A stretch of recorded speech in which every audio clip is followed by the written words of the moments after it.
السلام علیکم ناظرین، میں ہوں دراز صابری، آپ دیکھ رہے ہیں سٹی ون نیوز۔ خبر شامل کرتے ہیں پنڈ دادن خان سے۔ جوتانہ ہاؤس آج کل سیاسی سماجی سرگرمیوں کا مرکز بن گیا۔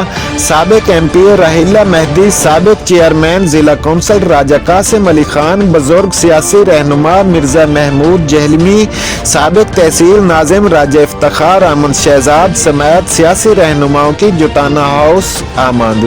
سابق تحصیل ناظم چودھری عابد اشرف سے ملاقات۔ اس موقع پر سابق تحصیل ناظم و سابق امیدوار برائے ایم پی اے چودھری عابد اشرف جوتانہ نے میڈیا سے بات کرتے ہوئے کہا کہ آئندہ حلقہ این 67 کے فیصلے پنڈ دادن خان بیٹھ کر ہوا کریں گے۔